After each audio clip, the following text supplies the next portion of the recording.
नमस्कार, आप देख रहे हैं न्यूज 24। मैं हूं शीतल राजपूत। शुरुआत करते हैं निष्पक्ष न्यूज की आज की पहली बड़ी खबर से।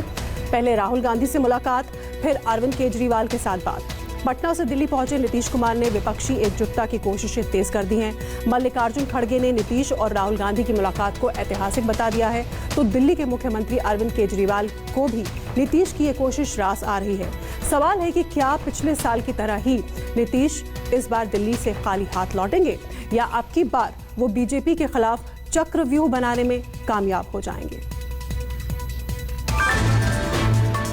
मुलाकात तो पिछले साल भी हुई थी, बंद कमरे में बात भी हुई थी, लेकिन 2022 की बारिश में विपक्षी एकजुटता के अंकुर फूट नहीं पाए। नीतीश जो बीज बोकर दिल्ली से पटना लौटे, वो समय से पहले ही सूख गए। इस बीच गंगा में बहुत पानी गया, राजनीति का मौसम भी बदल गया। नीतीश फिर नई बीज लेकर दिल्ली आए, तेजस्वी और अखिलेश सिंह को भी साथ लाए। राहुल बेघर थे, लिहाजा सब खड़गे के घर आए। सवा घंटे की मुलाकात हुई, पिछले रुत की रुसवाइयों पर बात हुई। नई सुबह की उम्मीद हरी हो गई, विपक्षी एकजुटता की ख्वाहिशें बड़ी हो गई। कल तक जो तन्हा पड़े थे, सब बीजेपी के खिलाफ खड़े हो गए। ऑपोजिशन को एक करने में एक बहुत ऐतिहासिक कदम लिया गया है। ये एक प्रोसेस है और ऑपोजिशन का जो देश के लिए विजन है उसको हम डेवलप करेंगे और जितनी भी पार्टियां हमारे साथ चलेंगी उनको हम सबको एक साथ लेकर जो देश में आइडियोलॉजिकल लड़ाई चल रही है, विचारधारा की लड़ाई चल रही है, उसको लड़ेंगे। जो इंस्टीट्यूशंस पर आक्रमण हो रहा है, जो देश पर आक्रमण हो रहा है, उसके खिलाफ हम सब एक साथ मिलकर खड़े होंगे। अभी काफी देर बहुत ही हम लोगों ने चर्चा कर ली। अधिक से अधिक पार्टियों को पूरे देश में एकजुट करने का प्रयास करें और उसके लिए हम लोग अपना कोशिश करेंगे। सब लोग एग्री करेंगे, वो सब लोग बैठेंगे और एक साथ हम लोग आगे का काम करेंगे। हम यहाँ पर एक ऐसी ऐतिहासिक मीटिंग की और बहुत सी चीज़ें हम चर्चे में लाए और एक हम सभी ने मिलकर तय किया कि सभी पार्टियों को एकजुट करना और एक होकर आगे जो चुनाव आएंगे उस चुनाव में एकजुट दिखाकर लड़ना। हिंडनबर्ग रिपोर्ट पर संसद से सड़क तक कांग्रेस का बवाल और अदानी से पीएम के कथित रिश्ते को लेकर राहुल के सुलगते सवालों के बीच नीतीश के दिल्ली दौरे पर बीजेपी से विपक्ष की लड़ाई में अंगड़ाई भर दी। सिसोदिया की गिरफ्तारी के बाद सीबीआई और ईडी के कथित दुरुपयोग को लेकर मोर्चा खोलने वाली आम आदमी पार्टी में भी सुगबुगाहट शुरू हुई। दिन में राहुल के साथ गुफ्तगू करने वाले नीतीश तेजस्वी रात को केजरीवाल के साथ डिनर के टेबल पर बैठ गए। बिहार के मुख्यमंत्री नीतीश कुमार की दिल्ली के मुख्यमंत्री अरविंद केजरीवाल से मुलाकात खत्म हो गई है। मुलाकात के बाद अरविंद केजरीवाल ने एक सिरे से ऐलान किया कि विपक्ष के जोड़ने की जो मुहिम नीतीश कुमार ने शुरू की है उसको आम आदमी पार्टी का पूरा समर्थन है। कांग्रेस से मुलाकात के बाद और कांग्रेस की तरफ से जिसे ऐतिहासिक दिन बताया गया, उसके बाद आम आदमी पार्टी का खुले तौर पर नीतीश कुमार को समर्थन नीतीश कुमार के पक्ष में एक मजबूत राजनीतिक कदम माना जा रहा है। बंगाल में किला ढहने के कारण सालों से सियासी सदमा झेल रहे लेफ्ट नेता भी उतावले हो उठे। सांप्रदायिकता के इल्जामों के साथ बीजेपी को ललकारने लगे। इस वक्त देश बहुत मुश्किल दौर से गुजर रहा है और जैसे मैंने कई बार बोला है कि शायद आज़ादी के बाद की सबसे भ्रष्ट सरकार आज देश के अंदर है और एक आम आदमी के लिए अपने घर का खर्चा चलाना मुश्किल हो रहा है। इसलिए बहुत ज़रूरी है कि सभी विपक्ष और सारा देश एक साथ आके इकट्ठा होके और केंद्र के अंदर सरकार बदले और ऐसी सरकार आनी चाहिए जो कि इस देश को विकास दे सके और इस देश के लोगों को उनकी समस्याओं से मुक्ति दे सके। हम सब एक साथ हैं और रहेंगे। अच्छी बात है। मैं स्वागत करता हूं नीतीश बाबू का, तेजस्वी जी का, कि आप दिल्ली में आकर खड़गे साहब हो या राहुल जी हो, उनसे बात आपकी चर्चा शुरू हो गई है। ये अच्छी बात है, विपक्ष के लिए एक अच्छा शकुन है, पॉजिटिव थिंग है। तो हम मानते हैं पूरे देश का विपक्ष एक हो जाए। The CPIM He is opposed to these sort of communal polarization sharpening, and is appealing to all Indian patriots to come together to ensure that the control over government machinery and state power does not permit the BJP to escalate this communal polarization in the coming days. Which means we'll all have to unite to make sure they don't control the reins of government and state power in the country. व्यवस्था और सरकार के खिलाफ बदलाव की हर बयार बिहार से ही बहती है। सत्ता परिवर्तन का आंदोलन पटना की धरती पर ही अंजाम पाता है। पिछले साल भी बीजेपी को बिहार की सत्ता से धकेलने के बाद नीतीश कुमार ने पटना से दिल्ली का सफर तय किया था, लेकिन 9 दिन चले 2.5 कोस की तरह, नतीजा सिफर ही निकला। कांग्रेस की बेरुखी से नाउम्मीद हुए नीतीश ने सार्वजनिक मंच पर सलमान खुर्शीद की क्लास लगाई थी। बेवफाई की शिकायत कांग्रेस आलाकमान तक पहुंचाई थी, लेकिन पेच वही फंस गया कि देश की सबसे पुरानी पार्टी राहुल गांधी को छोड़कर नीतीश कुमार को विपक्षी खेमे का नेता क्यों घोषित कर दे। कांग्रेसी जिद पर अड़ गए, नीतीश भी ठंडे पड़ गए। ममता केजरीवाल से केसीआर तक सब अपनी डफली बजाने लगे। लेकिन इसी बीच मानहानि मामले में राहुल गांधी को 2 साल की सजा हो गई। राहुल की सांसदी खत्म हुई, आशियाना तक छिन गया। कांग्रेस से किनारा करने वाले तमाम विपक्षी दलों में राहुल से सहानुभूति पैदा हो गई और यही विपक्षी एकजुटता की नई कोशिश की बुनियाद बन गई। नीतीश कुमार को यूपीए का संयोजक बनाने की बातें फिजा में तैरने लगी। कांग्रेस बल्लियां उछलने लगी, लेकिन बीजेपी नीतीश पर बरसने लगी। सबसे बात हो रही है और उनसे भी बात हो जाएगी, उनको भी आदरणीय खड़गे साहब बुला के बात करेंगे। सर, लेकिन पवार साहब की तरफ से ये अरे कोई इधर उधर नहीं जाने वाला है, सब लोग इसी जो भूमिका निभाएंगे, क्या वो नीतीश जी निभाएंगे आप लोगों की विपक्षी एकता के बीच, या कोई और चेहरा? नीतीश जी बड़े नेता हैं, बड़े चेहरा हैं इंडियन पॉलिटिक्स के, तो उनको अपनी भूमिका का निर्वहन करना होगा। नीतीश बाबू अभी जिन जिन लोगों से मिले हैं वो सब भ्रष्टाचारी हैं और भ्रष्टाचारियों को एक कर रहे हैं, लेकिन भटक रहे हैं।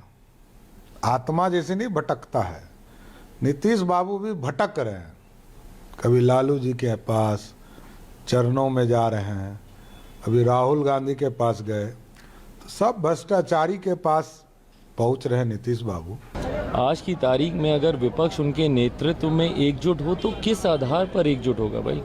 विपक्ष में कई और ऐसे बड़े दल हैं, कई और ऐसे बड़े नेता हैं जिनके पास, कांग्रेस की बात कर लीजिए भैया, 600-700 विधायक हैं कांग्रेस के पास। ममता बनर्जी जी की बात कर लीजिए, 200 से ज़्यादा विधायक हैं। अखिलेश जी की बात कर लीजिए, 125 विधायक हैं। केजरीवाल जी जिनकी पार्टी को अब राष्ट्रीय पार्टी का भी दर्जा मिल गया है, दिल्ली पंजाब मिलाकर उनके पास 150 विधायक हैं। तो ऐसे में कोई 40 विधायक वाली पार्टी को अपना नेता कैसे मानेगा? क्षण ऐतिहासिक क्षण है और बाकी सवाल अब अपने भविष्य के लिए, आगे के लिए तय रखें। लेकिन शरद पवार बयान बदलते रहते हैं, वो सब ठीक हो जाएगा, तो उनको आप साथ सब ठीक हो जाएगा। अगुवाई कौन? नीतीश कुमार संयोजक होंगे? अगुवाई देश की, वी द पीपल। ये तय है कि आने वाले वक्त में विपक्षी एकता में महत्वपूर्ण सूत्रधार के तौर पर नीतीश कुमार सामने होंगे। कैमरामैन संजय राहुल के साथ ऋषिकेश कुमार, न्यूज़ 24 दिल्ली। और इस वक्त की सबसे बड़ी खबर, ब्रेकिंग न्यूज आपके लिए। अब पेट्रोल और डीजल गांव की सबसे छोटी पंचायत PACS यानी प्राइमरी एग्रीकल्चर क्रेडिट सोसाइटी के जरिए भी मिलेगा। अब पेट्रोल डीजल पंप के लाइसेंस PACS को भी मिलेंगे। आज केंद्रीय सहकारिता मंत्री की पेट्रोलियम और प्राकृतिक गैस मंत्री हरदीप पुरी से इस बारे में सहमति बन गई है। इतना ही नहीं, PACS को LPG की डिस्ट्रीब्यूटरशिप भी हासिल होगी। इस वक्त की बड़ी खबर, गांव की सबसे छोटी पंचायत को पेट्रोल पंप मिलेगा, PACS को पेट्रोल पंप के लाइसेंस मिलेंगे। अमित शाह और हरदीप पुरी के बीच मीटिंग के बाद सहमति बनी, PACS को LPG की डिस्ट्रीब्यूटरशिप मिलेगी। प्रशांत देव इस वक्त हमारे साथ फोन लाइन पर जुड़ गए। प्रशांत, बहुत बड़ा फैसला ये, खासतौर से गांव के लिए, छोटे छोटे जो इलाके हैं उनके लिए। ये बड़ा फैसला कहा जा सकता है, क्योंकि जो सहकारिता की सबसे छोटी इकाई होती है प्राइमरी एग्रीकल्चर क्रेडिट सोसाइटी, जिस पर बहुत जोर शोर से सरकार का यानी कि सहकारिता मंत्रालय का काम चल रहा है, उसमें आज एक अहम फैसला लिया गया कि पेट्रोल, डीजल और LPG गैस जिसका एजेंसी, जिसकी लाइसेंस की दरकार होती है, वो इस सहकारिता समितियां को भी मिलेगी, जो हर एक पंचायत में एक होती है। तो इससे इकोनॉमिक वायबल बढ़ेगा, मतलब इसके बाजार के दायरे को बढ़ाना। जो छोटे किसान हैं, जो वहाँ पे टैक्स जो काम करती है, वो उसमें उसको और मजबूत बनाना। आपको बता दें कि इसके पहले 300 ऐसी कॉमन सर्विसेज हैं जो अब टैक्स के जरिए वहाँ पे काम हो सकेगा। इसके और ये कदम इसलिए बहुत बड़ा है कि पेट्रोल डीजल को कुछ शर्तों के साथ इनको लाइसेंस दे देना है। इसका मतलब ये है कि जो छोटी से पैक्स गांव की सबसे छोटी पंचायत को पेट्रोल पंप मिलेगा। बहुत धन्यवाद प्रशांत देव इस बातचीत के लिए, इस पूरी जानकारी के लिए। और अगली खबर का रुख करते हैं उत्तर प्रदेश से जुड़ी। उत्तर प्रदेश के निकाय चुनाव की मुनादी हो चुकी है। 2 चरण में उत्तर प्रदेश के 760 निकायों में चुनाव होने हैं। सभी पार्टियां इसके लिए कमर भी कस चुकी हैं। प्रत्याशियों के बीच टिकट की मारामारी भी शुरू हो चुकी है। इन सबके बीच बीजेपी को अपने गठबंधन और पार्टी के अंदर से कई चुनौतियों का सामना करना पड़ रहा है। कहीं सीटों के बंटवारे पर तनातनी मची हुई है, तो कहीं अपनों का टिकट काटने के लिए माथापच्ची करनी पड़ रही है। पूरी रिपोर्ट देखिए। यूपी के चुनावी मैदान में बीजेपी और अनुप्रिया पटेल की पार्टी की जुगलबंदी कोई नई नहीं है। दोस्ती करीब 1 दशक पुरानी है। दोनों एक साथ अपनी अपनी सियासी ताकत के समानुपाती कई चुनाव लड़ चुके, मगर इस बार मामला थोड़ा फंसता दिखाई दे रहा है। वजह आगामी निकाय चुनाव है, जिसमें अनुप्रिया पटेल सीटों के बंटवारे के उसी सिद्धांत और अनुपात को लागू करने की मांग कर रही हैं, जिस फॉर्मूले पर पिछला विधानसभा चुनाव लड़ा गया। 2014 से अपना दल और भारतीय जनता पार्टी एक साथ हर चुनाव में प्रतिभाग कर रहे हैं। एनडीए का अपना दल एक महत्वपूर्ण अंग है, महत्वपूर्ण घटक है। और जहां तक स्थानीय निकाय चुनाव का प्रश्न है, तो हर सीट पर एनडीए का प्रत्याशी होगा और एनडीए के अंग के रूप में ही इस चुनाव में प्रतिभाग। भारतीय जनता पार्टी निकाय चुनाव पूरी तौर से अपने दम पर लड़ रही और लगातार हम चुनाव में अच्छी परफॉर्मेंस करते रहे। इस बार भी 17 के 17 नगर निगम हम योगी आदित्यनाथ के नेतृत्व में जीतने जा रहे हैं। जहां तक सहयोगी दलों की बात है कि जो लोग हमारे साथ सरकार में हैं, उनसे हमारे केंद्रीय नेतृत्व की बात हो रही है और क्या होगा वो आगे जल्दी सामने आएगा। बीजेपी भले इस मुद्दे को ज्यादा तवज्जो देने के मूड में दिखाई नहीं दे रही, मगर उसकी परेशानी यहीं खत्म नहीं होती। मुश्किल सीएम योगी का वो फैसला भी है जिसके तहत उन्होंने यूपी निकाय चुनाव से पार्टी के मंत्री, सांसद और विधायकों के रिश्तेदारों को दूर रखने को कहा है। मगर पार्टी के कई बड़े नेता अपनी पत्नी, बेटे और बहू के टिकट के लिए एड़ी चोटी का जोर लगाते नजर आ रहे हैं। योगी सरकार में कैबिनेट मंत्री और औद्योगिक विकास विभाग का जिम्मा संभाल रहे नंद गोपाल गुप्ता नंदी अपनी पत्नी अभिलाषा नंदी को प्रयागराज नगर निगम से तीसरी बार मेयर बनवाने के लिए टिकट मांग रहे हैं। डिप्टी सीएम ब्रजेश पाठक अपनी पत्नी नम्रता पाठक को लखनऊ से मेयर का टिकट दिलाना चाहते हैं। इसके अलावा लखनऊ की वर्तमान मेयर संयुक्ता भाटिया भी अपनी राजनीतिक विरासत को आगे बढ़ाने के लिए अपनी बहू रेशु भाटिया के लिए टिकट मांग रही हैं। कभी लखनऊ के मेयर और प्रदेश के डिप्टी सीएम रहे दिनेश शर्मा भी अपनी पत्नी जयलक्ष्मी शर्मा के लिए मेयर का टिकट मांग रहे हैं। जब टिकट के लिए नेताओं की लाइन इतनी लंबी होगी तो विरोधियों को हमलावर होने का मौका तो मिलेगा ही ना। भारतीय जनता पार्टी निकाय चुनाव के लिए पूरी तरह से तैयार है। निचले स्तर पर तैयारियां पूरी हो चुकी हैं, प्रत्याशियों का चयन जारी है और कार्यकर्ता को टिकट देना भारतीय जनता पार्टी की प्राथमिकता है। भारतीय जनता पार्टी कार्यकर्ताओं की पार्टी है और कार्यकर्ताओं का सम्मान केवल भारतीय जनता पार्टी में ही होता है। जाहिर बात है कि आगे चुनाव वाले में, इस चुनाव में भी कार्यकर्ताओं का सम्मान होगा, उनको ही टिकट दिया जाएगा। देखिए, बीजेपी के दांत 2 तरीके के हैं, एक दिखाने वाले और खाने वाले। बीजेपी के मुख्यमंत्री ने कहा कि कोई भी मंत्री और विधायक सांसद टिकट के लिए दबाव न बनाए। अगर हम पिछले चुनाव में चलते हैं, जो पंचायत का चुनाव हुआ था, तो बीजेपी ने कुछ ऐसा ही मुख्यमंत्री ने बयान दिया था, लेकिन लास्ट में जो रिपोर्ट आई थी, बीजेपी के विधायक, सांसद, मंत्रियों के पुत्र, पुत्रवधियों, भाई, भतीजों को ही टिकट दिया गया था। चाहे वो जिला पंचायत अध्यक्ष का हो, चाहे जिला पंचायत सदस्य का हो, चाहे ब्लॉक प्रमुख का हो, उसकी एक रिपोर्ट तक मीडिया के खबरों में, प्रिंट मीडिया में आई थी। तो बीजेपी जो दिखाने का प्रयास कर रही कि हम परिवारवाद से दूर हैं, तो मैं माफी चाहूंगा कि बीजेपी सिर्फ बताने जताने का काम कर रही है। 2021 के पंचायत चुनाव में बीजेपी एक हद तक परिवारवाद पर नकेल कसने में कामयाब हुई थी, मगर तब कई सीटों पर बागी उम्मीदवारों ने उसका खेल खराब कर दिया था। ऐसे में निकाय चुनाव को देखते हुए पार्टी के लिए न तो सीट और न ही टिकट बंटवारे की राह आसान दिखाई दे रही है। अशोक कुमार तिवारी, लखनऊ, न्यूज़ 24। और अब बात राजस्थान की करते हैं। सचिन पायलट के साथ जारी शीत युद्ध के बीच मीडिया के सामने आए राजस्थान के मुख्यमंत्री अशोक गहलोत ने राहुल गांधी की जमकर तारीफ की, तो पीएम मोदी के तंज का भी जवाब दिया। गहलोत ने पायलट का नाम लिए बगैर यह दावा किया कि उनकी सरकार ने भ्रष्टाचार के खिलाफ सख्त कार्रवाई की है। साफ है कि गहलोत की गुगली ने पायलट की पॉलिटिक्स को फुस कर दिया है। मेरा लक्ष्य 2030 है। अभी AICC ने जो ट्वीट किया है, पहली बार एक राज्य ने जो उपलब्धि हासिल की है स्कीमों की, वो राज्य स्कीमों का नेतृत्व प्रदान कर रहा है अन्य राज्यों को।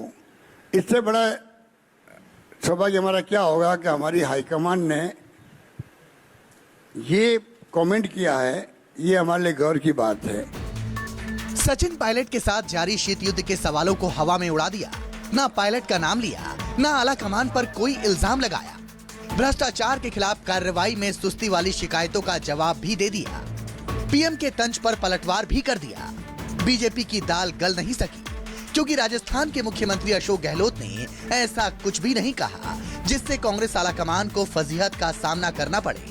उल्टे राहुल गांधी की तारीफ कर गहलोत ने पायलट के गुब्बारे की हवा ही निकाल दी। राहुल गांधी की अलग पर्सनालिटी है, वो देशवासियों के लिए समर्पित है, वो अपनी आवाज उठाते रहेंगे। गहलोत के खिलाफ आर पार के मूड में आए सचिन पायलट मंगलवार को जयपुर के शहीद स्मारक में न सिर्फ अनशन पर बैठे, बल्कि ये इल्जाम भी लगा बैठे कि वसुंधरा राजे सरकार के दौरान हुए भ्रष्टाचार को लेकर कार्रवाई का जो वादा जनता से किया गया था, वो वादा पूरा नहीं हुआ। पायलट ने अनशन के दौरान गहलोत के पुराने वीडियो चलाकर पूछा कि इन मामलों की जांच क्यों नहीं की गई, मुख्यमंत्री के नाम लिखे उनके पत्र का जवाब क्यों नहीं आया। भाजपा शासन में जो व्यापक करप्शन हुआ, भ्रष्टाचार हुआ और हो रहा है, उसके विरोध में अपनी आवाज को हम लोग रखना चाहते हैं। वसुंधरा जी के कार्यकाल में जब हम लोग कांग्रेस में विपक्ष में थे, तो हम सब लोगों ने बहुत सारे स्कैंडल्स और करप्शन के मामलों को उजागर किया था प्रमाण के सहित। और हम लोगों ने जनता से ये वादा किया था कि जब सरकार में हम लोग आएंगे, तब वसुंधरा जी और भाजपा के शासन में तमाम जो गड़बड़ घोटाले हुए, जिसका विवरण मैं बहुत पहले देख चुका हूं। भाजपा और वसुंधरा जी के समय में शराब माफिया, भू माफिया, बजरी माफिया, खान के घोटाले, तमाम तरह के अपराध और सरकारी धन का दुरुपयोग हुआ। पायलट के अनशन को पार्टी ने अनुशासन के खिलाफ बताया, बयानों पर भी नाराजगी का इजहार किया। इसी बीच जब अशोक गहलोत ने प्रेस कॉन्फ्रेंस की घोषणा की, सियासी अटकलबाजियां तेज हो गई। इसी बीच पीएम मोदी ने राजस्थान को पहली वंदे भारत ट्रेन की सौगात दी और इसी बहाने पीएम मोदी ने कांग्रेस के आंतरिक कलह पर चुटकी ली। गहलोत को मित्र बताकर तंज भी कस दिया। पीएम मोदी की इस गुगली पर गहलोत तपाक से तो कुछ नहीं बोल पाए, लेकिन जल्द ही ट्विटर पर जवाबी बयान के साथ हाजिर हो गए। पीएम के भाषण की आलोचना करते हुए गहलोत ने कहा, प्रधानमंत्री नरेंद्र मोदी, मुझे दुख है कि आज आपने मेरी मौजूदगी में 2014 से पूर्व के रेल मंत्री गणों लाल बहादुर शास्त्री, जगजीवन राम, नीतीश कुमार, ममता बनर्जी, मल्लिकार्जुन खड़गे सहित सभी के कार्यकाल के फैसलों को भ्रष्टाचार एवं राजनीतिक स्वार्थ से प्रेरित बताया। आपका ऐसा बोलना दुर्भाग्यपूर्ण है। आज आपका भाषण पूरी तरह 2023-24 के विधानसभा एवं लोकसभा चुनावों को देखते हुए दिया है एवं यह भारतीय जनता पार्टी चुनावी एजेंडे के रूप में था। मेरा मानना है कि आपकी ऐसी टिप्पणियां प्रदेशवासियों एवं देशवासियों के गले नहीं उतरेगी। गहलोत को भले ही पीएम की बातें नागवार गुजरी, लेकिन राजस्थान बीजेपी के नेता पीएम मोदी के बयानों को सच साबित करने में जुट गए। राजस्थान में रेल नेटवर्क के बहाने कांग्रेस बीजेपी आमने सामने हो गई। गहलोत ने पीएम मोदी को जवाब दिया तो राजस्थान कांग्रेस प्रभारी ने भी सचिन पायलट को कार्रवाई की चेतावनी दे डाली। सचिन पायलट जी ने जो मुद्दा उठाया है करप्शन का, मैं उसके साथ सहमत हूँ। उठाने का तरीका गलत है। राजस्थान में जब विधानसभा का सेशन चल रहा था, उस टाइम हाउस में गवर्नर एड्रेस पर इनको बोलना चाहिए था कि क्या केसेस जो है, वो उनको एक बहुत बढ़िया प्लेटफॉर्म था जहां अपनी पूरी स्टोरी बात और लोगों से पता चलता कि सचिन पायलट करप्शन के अगेंस्ट बात करे और जो सीएम को उसका जवाब देना पड़ना था। वहाँ गहलोत के साथ पायलट की सियासती अदावत नई तो नहीं है, लेकिन इस बार पायलट के तेवर कुछ ज्यादा ही आक्रामक हो चले। मंगलवार के अनशन में तो पायलट ने पार्टी को भी नजरअंदाज किया, लेकिन तजुर्बेकार गहलोत ने पायलट को ऐसी मीठी गोली दे दी जिसकी शिकायत करना भी सचिन के लिए टेढ़ी खीर बन गई। चुनावी साल में पायलट पर फिर से पार्टी विरोधी गतिविधियों का इल्जाम चस्पा हो गया। दिल्ली से रमन कुमार के साथ केजे श्रीवत्सर, जयपुर, न्यूज़ 24। और अब बात करते हैं 2024 की। दिल्ली में 2024 से पहले की तस्वीर दिखाई दी। 2024 में मोदी वर्सेस ऑल होने जा रहा है। अभी से विचारधारा की लड़ाई का नाम देकर यूपीए को रिवाइव करने की तैयारी है। इस बार न राहुल गांधी आगे हैं, न लालू प्रसाद यादव, न ही ममता बनर्जी। नीतीश कुमार का चेहरा सबसे आगे दिखाई दे रहा है। ईस्ट से वेस्ट तक, नॉर्थ से साउथ तक गैर बीजेपी दलों की कैसे मोदी से लड़ाई होगी, क्या इनकी स्ट्रैटेजी, रणनीति, प्लान हो सकता है, उस पर ये स्पेशल रिपोर्ट देखिए। ऑपोजिशन को एक करने में एक बहुत ऐतिहासिक कदम लिया गया है। अंतिम तौर पर बात हो गई है, अब उसी के आधार पर फिर हम लोग कर लेंगे। केंद्र के अंदर सरकार बदले और ऐसी सरकार आनी चाहिए जो कि इस देश को विकास दे सके। ये संयोग भी है और प्रयोग भी। इस एक फ्रेम में फ्यूचर की पॉलिटिक्स की तस्वीर दिख रही है। मोदी से कैसे मुकाबला होगा, कौन कौन मिलकर लड़ेगा, ये उसकी तस्वीर है। इस तस्वीर में नीतीश कुमार हैं, कांग्रेस नेता राहुल गांधी हैं, आरजेडी के नेता तेजस्वी यादव हैं, कांग्रेस के नेता सलमान खुर्शीद हैं, जेडीयू के नेता ललन सिंह और संजय झा हैं। मोदी को हराने के लिए नया मोर्चा बनाने की तैयारी है। ये मोर्चा अब तक बने किसी तीसरे मोर्चे से बिल्कुल अलग होगा, पर होगा कैसा? नए मोर्चे का नाम यूपीए ही रहेगा। खबर है कि नीतीश कुमार को यूपीए का संयोजक बनाया जा सकता है। नीतीश कुमार के कंधे पर यूपीए को नए सिरे से खड़ा करने की जिम्मेदारी दी जा सकती है। इस मोर्चे में मोदी से मुकाबला करने के लिए नीतीश कुमार के साथ राहुल गांधी, लालू प्रसाद यादव, एमके स्टालिन, शरद पवार, ममता बनर्जी, अखिलेश यादव, केसीआर, जगन मोहन रेड्डी जैसे नेता शामिल हो सकते हैं। इन सब को मिलाने की जिम्मेदारी उठाई है बिहार के मुख्यमंत्री नीतीश कुमार ने, और नीतीश कुमार को यह जिम्मेदारी सौंपी है लालू प्रसाद यादव ने। लेकिन क्या इस मोर्चे के अगुवा नीतीश कुमार होंगे? हम यहाँ पर एक ऐसी ऐतिहासिक मीटिंग की, हम सभी ने मिलकर तय किया कि सभी पार्टियों को एकजुट करना और एक होकर आगे जो चुनाव आएंगे उस चुनाव में एकजुट दिखाकर लड़ना। तो ये हमारा निर्णय हुआ है। हमारे जो नेतागण यहाँ बैठे हैं उसी लाइन पे हम काम करेंगे और हम पूरा इसमें यश साधने की पूरी कोशिश कर रहे हैं। नीतीश कुमार विपक्षी दलों को एक मंच पर लाने के लिए पिछले 7 महीने से रिहर्सल कर रहे हैं। पिछले साल सितंबर में नीतीश कुमार ने अपने दिल्ली दौरे के दौरान सोनिया गांधी, राहुल गांधी, शरद पवार, अरविंद केजरीवाल, डी राजा, सीताराम येचुरी और अखिलेश यादव से मुलाकात की। और इस दौरे में इनमें से ज्यादातर नेताओं से मुलाकात हो चुकी है। जो बच गए उनसे मुलाकात होने वाली है। अधिक से अधिक पार्टियों को पूरे देश में एकजुट करने का प्रयास करें और उसके लिए हम लोग अपना कोशिश करेंगे। सब लोग एग्री करेंगे, वो सब लोग बैठेंगे और एक साथ हम लोग आगे का काम करेंगे, मिलकर के चलेंगे। ये बात तय हो गई है, अंतिम तौर पर बात हो गई है, अब उसी के आधार पर फिर हम लोग कर लेंगे और जितने लोग एग्री करेंगे वो सब लोगों को फिर हम लोग बैठ करके आपस में आगे का निर्णय तय करेंगे। नीतीश कुमार के दिल्ली दौरे को लेकर इस बार कांग्रेसी काफी उत्साहित हैं। कुछ दिन पहले कांग्रेस के राष्ट्रीय अध्यक्ष मल्लिकार्जुन खड़गे ने फोन कर बिहार के मुख्यमंत्री नीतीश कुमार, तमिलनाडु के मुख्यमंत्री एमके स्टालिन और महाराष्ट्र के पूर्व मुख्यमंत्री उद्धव ठाकरे से विपक्षी एकता पर बात की थी और उसके ठीक एक सप्ताह के भीतर मुख्यमंत्री नीतीश कुमार दिल्ली पहुंच गए हैं।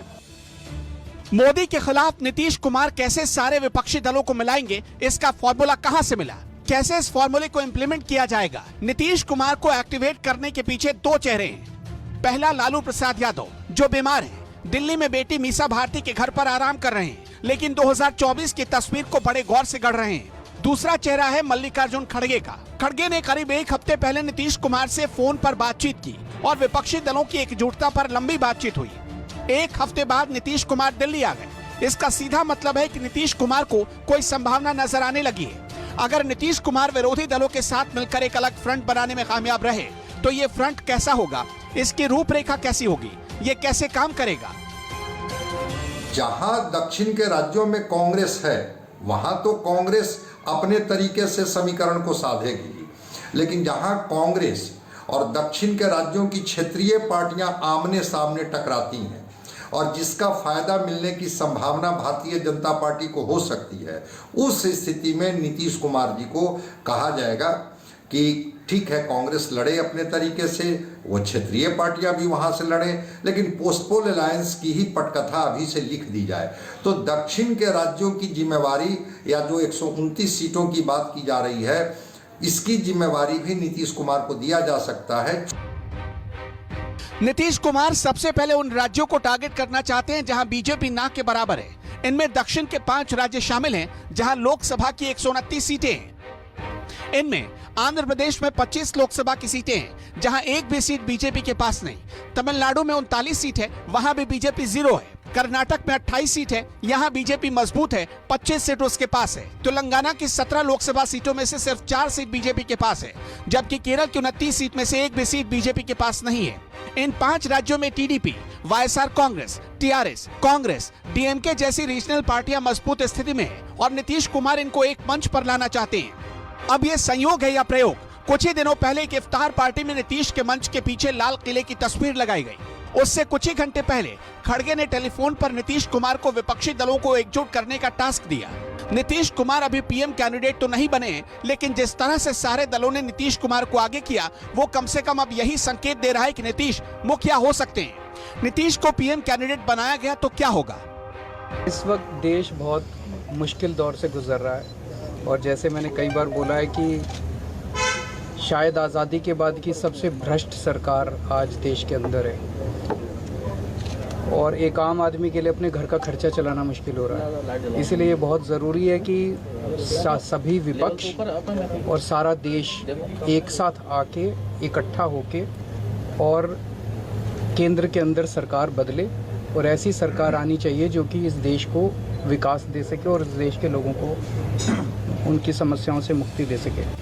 उनके पास अच्छा खासा मुस्लिम वोट बैंक है।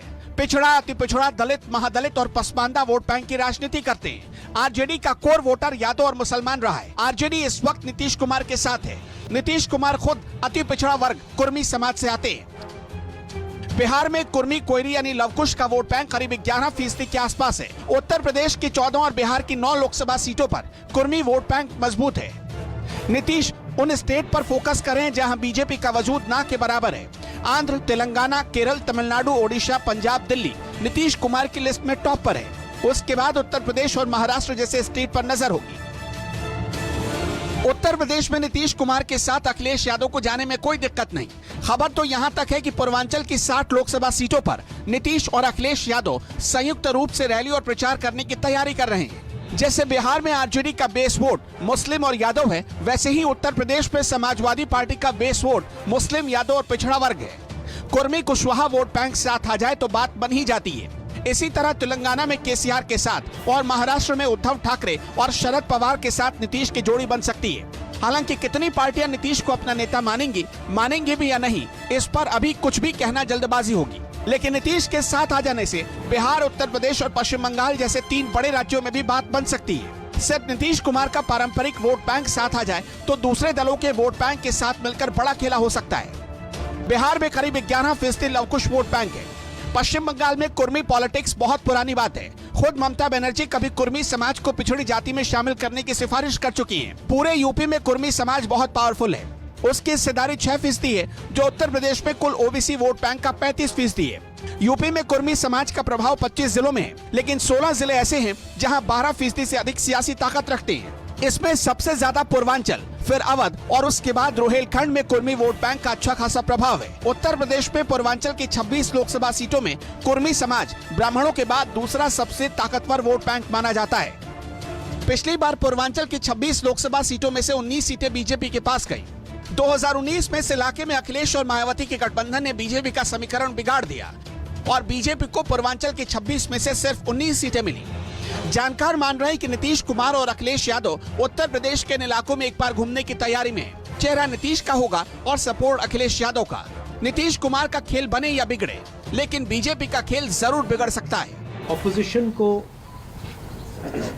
एक करने में एक बहुत ऐतिहासिक कदम लिया गया है। ये एक प्रोसेस है और ऑपोजिशन का जो देश के लिए विजन है उसको हम डेवलप करेंगे और जितनी भी पार्टियां हमारे साथ चलेंगी उनको हम सबको एक साथ लेकर जो देश में आइडियोलॉजिकल लड़ाई चल रही है, विचारधारा की लड़ाई चल रही है, उसको लड़ेंगे। जो इंस्टीट्यूशंस पर आक्रमण हो रहा है, जो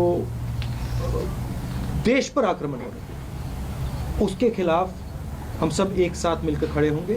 कांग्रेस के साथ बैठक के महज 6 घंटे के भीतर अरविंद केजरीवाल के समर्थन से नीतीश कुमार को दिल्ली अब नजदीक लगने लगा है। तो तेजस्वी यादव बिहार की गद्दी को देख रहे हैं। अखिलेश यादव को लग रहा है कि मोदी की सियासत को मौजूदा दौर में सिर्फ और सिर्फ वही मात दे सकते हैं। तो कांग्रेस राहत की सांस ले रही है कि सियासत की संकट की घड़ी में भी वो विपक्ष के नेताओं को एक साथ रखने में कामयाबी हासिल कर रही है। ऐसे में खबर है कि कांग्रेस के संगठन मंत्री केसी वेणुगोपाल को नीतीश कुमार का रास्ता आसान करने के लिए लगाया गया है। केसी वेणुगोपाल उद्धव ठाकरे और शरद पवार से मुलाकात कर नीतीश कुमार के आगे का रास्ता साफ करेंगे। कैमरामैन नितिन के साथ ऋषिकेश कुमार, न्यूज़ 24 दिल्ली। मिशन 2024 पर ये थी हमारी स्पेशल रिपोर्ट। एक छोटा सा ब्रेक, देखते रहिए न्यूज़ 24।